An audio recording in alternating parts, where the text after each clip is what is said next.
बोलो जयकारा बोल मेरे श्री गुरु महाराज की जय। गुरुमुखो संत सतगुरु देव जी की शरण मिल जावे, उनकी पावन संगति का शुभ अवसर मिल जाए, फिर उन्हें अपने मन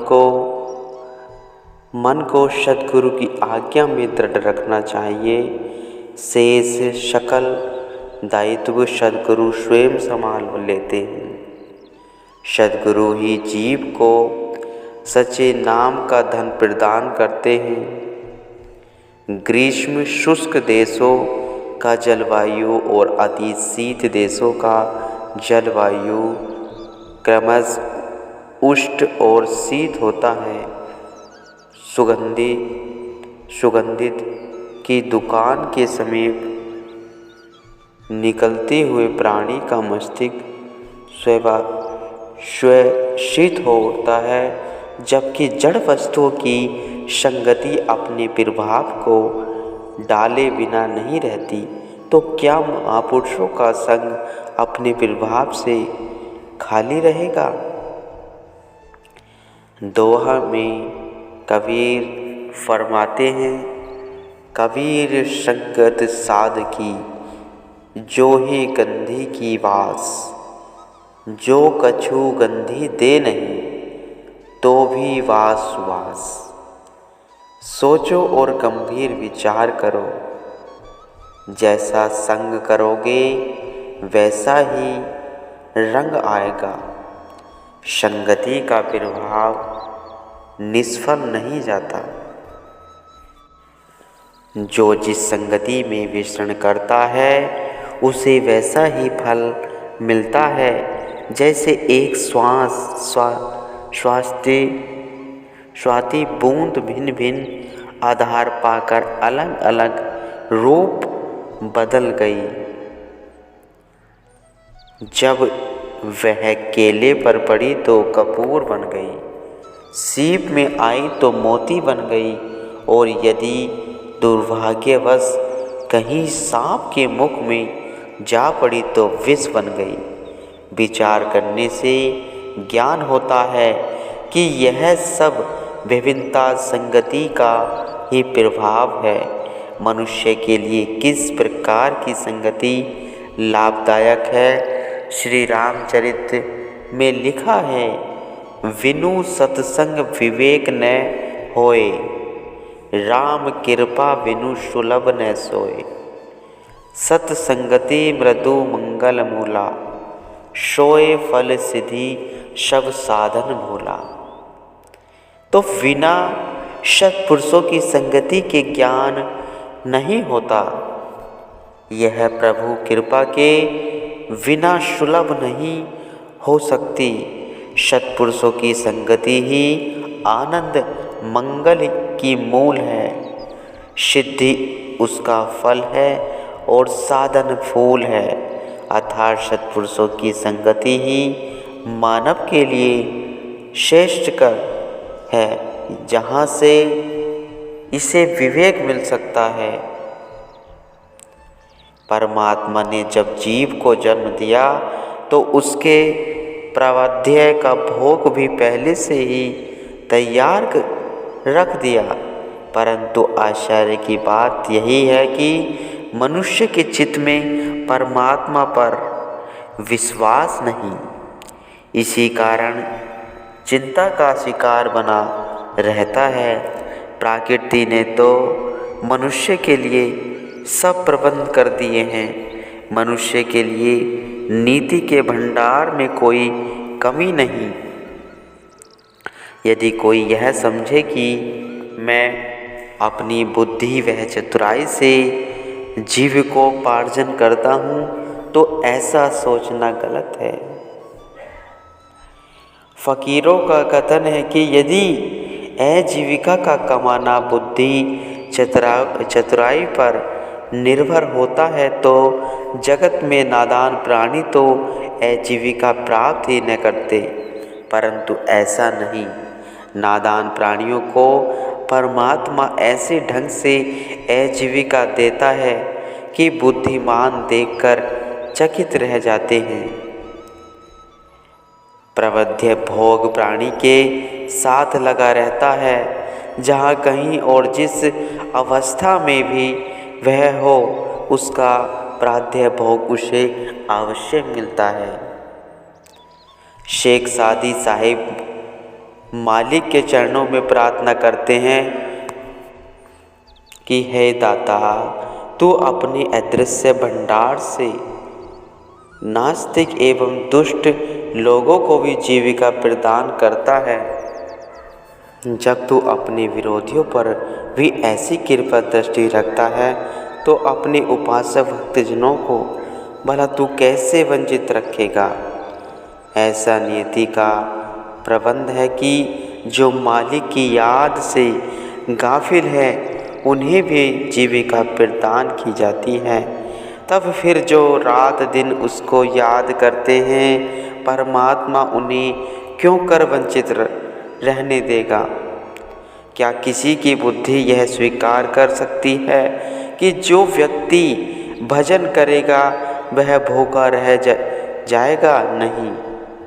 जो भजन भक्ति में लीन रहते हैं उनके लिए तो देवता भी प्राध्य भोग लेकर उनके पीछे फिरा करते हैं। अतएव मनुष्य का धर्म है कि प्राध्य की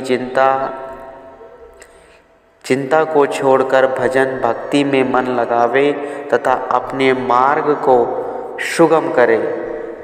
कुछ ज्ञानवानों ने मन के संबंध में कहा है कि मन मंत्री, आत्मा राजा है और 5 भौतिक शरीर एक प्रकार का साम्राज्य है। यदि राज्य का मंत्री विद्वान, बुद्धिमान, विवेकशील तथा नीतिज्ञ हो, साथ ही इसके वह राजा का अधिकारी भी हो, तब तो राज्य सुव्यवस्था तथा समृद्ध रहता है। विपरीत इसके यदि मंत्री अन्यायी, मनमानी करने वाला तथा अभिमान में चूर रहने वाला हो तो उस राज्य की प्रतिष्ठा तथा उसका जीवन नष्ट होता है। इसके साथ ही साथ साम्राज्य का प्रबंध अव्यवस्था रहने से राज्य के विनाश में संदेह नहीं, अर्थात ऐसा होने से जीव आत्मा को की हानि निसंदेह है। विचार करो कि जीवन के क्षण अत्यंत अनमोल हैं। एक एक श्वास का मूल्य सत्पुरुषों ने अपने विचार अनुसार कहीं 3 लोक की संपदा के तुल्य तथा कहीं 14 भवन के तुल्य कहा है, किंतु यह भी श्वासों का मूल्य कम आंका गया है। मानव जीवन के प्रति श्वास का मूल्य तो इससे कहीं अधिक है। मनुष्य को विचार करना चाहिए कि रात दिन के 24,000 श्वास किस उद्देश्य की पूर्ति में व्यतीत हो रहे हैं। श्वासों का मूल्य कितना अधिक है तथा इनके सदुपयोग अथवा दुरुपयोग में लाभ हानि कितनी है। गुरुमुखों को जीवन के इसी अल्प समय में अपना काम बनाना है।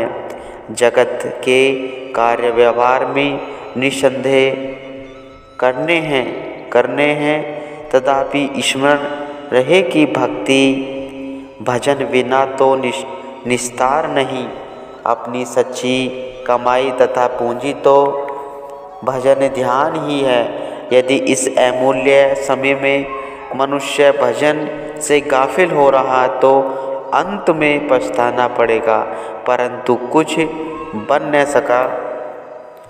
संसार भर का धन भी भक्ति भजन की क्षण मात्र की कमाई की तुलना में तुच्छ है तथा गफलत में नष्ट किया गया श्वास भी संसार भर के धन के बदले नहीं लौटाया जा सकता। सभी मूल्यवान वस्तुएं यदि नष्ट हो जाएं अथवा खो जाए तो भी किसी न किसी प्रकार से पुनः प्राप्त की जा सकती हैं। केवल खोया हुआ श्वास ही ऐसा वस्तु है जो कभी तथा किसी उपाय से लौटकर नहीं आ सकता। इस अमूल्य श्वास से यदि कोई लाभ प्राप्त न करे तो उसने जीवन में क्या किया। गोस्वामी तुलसीदास जी ने एक एक श्वास का दाम 14 भवन कहा। मोल चतुर्थ भवन को एक श्वास है तो ही, ऐसे धन रघुनाथ को तुलसी वृद्ध न खोई। तुलसी वृद्धा न खोई। शेख सादी साहिब जी फरमाते हैं कि दोनों जहान की संपदा के तुल्य एक श्वास की कीमत है। ये हीरे जवाहरात से अधिक मूल्यवान श्वास यूं ही व्यर्थ जा रहे हैं। यदि एक श्वास की कीमत 2 जहान है तो दिन रात में आने वाले 24,000 श्वासों की कीमत कितनी जहान होगी जो मनुष्य के हाथ से निकलते जा रहे हैं। जो मनुष्य दिन रात संसार के काम काज में निमग्न रहते हैं, उनकी आँखों पर विषय शक्ति की पट्टी बंधी हुई है तथा वे मोह माया के दलदल में पड़े हुए हैं। उनका ऐसा अमूल्य दुर्लभ हीरे जैसा जन्म नष्ट होता जा रहा है। दुर्लभ मानव जन्म प्राप्त हुआ है। पुनः उत्तम भाग्य से सत्संग और पूर्ण गुरु की शरण भी प्राप्त हुई है।